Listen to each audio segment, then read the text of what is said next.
বিগত ১৬ বছরে বাংলাদেশে এমন দৃশ্য ছিল অদৃশ্য। ভোটারদের সাথে প্রার্থীদের এমন মিথস্ক্রিয়া কেবল দেখা গেছে মার্কিন নির্বাচনে। ১.৫ দশকেরও বেশি সময় পর সেই প্রাণচাঞ্চল্য আর আত্মিক মেলবন্ধন উপভোগ করেছেন দেশের ভোটার অভোটার সবাই।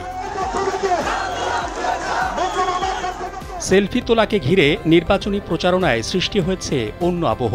ভোটারদের সঙ্গে যেন চিরচেনা পুরনো সম্পর্ক প্রার্থী, কখনো শিশুদের সাথে, আবার কখনো প্রবীণ ভোটারদের সাথে।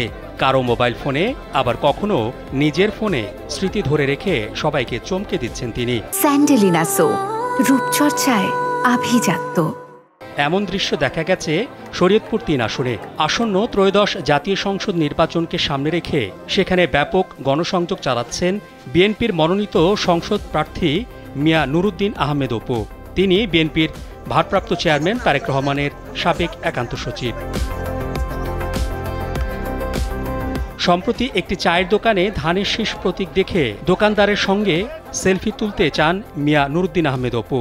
এতে আনন্দে আবেগ আপ্লুত হন দোকানদার। আমি ভাবতেও পারি নাই যে মিয়া নুরুদ্দিন অপু ভাই আমার দোকানে এসে চা খাবে।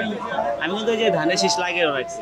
তিনি খুবই সুন্দর মনমানসিকতার লোক এবং প্রত্যেকটা মানুষের সাথে তিনি হেসে খেলে সুন্দরভাবে কথাবার্তা বলেছেন এবং কাঁধে কাঁধ রেখে ফটো তুলেছেন। স্থানীয় ভোটাররা জানান, অপু শুধু প্রচারণা চালাচ্ছেন না, বরং প্রতিটি মানুষের সমস্যার কথা মনোযোগ দিয়ে শুনছেন এবং সমাধানের আশ্বাস দিচ্ছেন। শিশুদের পড়াশোনা, ভবিষ্যৎ পরিকল্পনা ও স্বপ্ন নিয়ে তার আন্তরিকতাও ভোটারদের নজর কেড়েছে। আমাদের ছোট ভাইদেরকে লইয়া কুলে বসে সুন্দর মতন সে ছবি তুললো, সেলফি তুললো। আমার কাছে ব্যাপারটা অনেক ভালো লাগছে। আমি তাকে টিস্যু ছেড়েছি, সেই জন্য তিনি নিজের না মুছে সেই টিস্যু দিয়ে আমার মুখ মুছে দিয়েছে এবং আমার মুখের ঘাম মুছে দিয়েছে। তার নিজের হাতে আমার থেকে মোবাইলটা নিয়ে সে নিজের হাতে সেলফি তুলে গেছে। এরকম বিগত দিনে আমার ৪০ বছরের বয়স, এই বয়সে আমি আজ পর্যন্ত দেখি নাই। প্রতিদিনই নির্বাচনী এলাকায় বিভিন্ন গ্রাম, হাট বাজার ও জনসমাগম স্থলে উপস্থিত হয়ে অপু ভোটারদের সঙ্গে সৌজন্য সাক্ষাৎ করেছেন। গণসংযোগ কর্মসূচিতে তিনি তারেক রহমানের ঘোষিত ৩১ দফা জনগণের সামনে তুলে ধরেছেন এবং ধানের শীষ প্রতীকে ভোট দেওয়ার আহ্বান জানিয়েছেন। এছাড়াও গণসংযোগে তিনি তৎকালীন সময়ে নিহত সকল বিএনপি নেতাকর্মীদের বাড়িতে গিয়ে কবর জিয়ারত করেন এবং পরিবারকে বিএনপির পক্ষ থেকে পাশে দাঁড়ানোর আশ্বাস দেন। শুধু তাই নয়, সনাতনী ধর্মাবলম্বীদের সাথেও গড়ে তুলেছেন এক নিবিড় সম্পর্ক।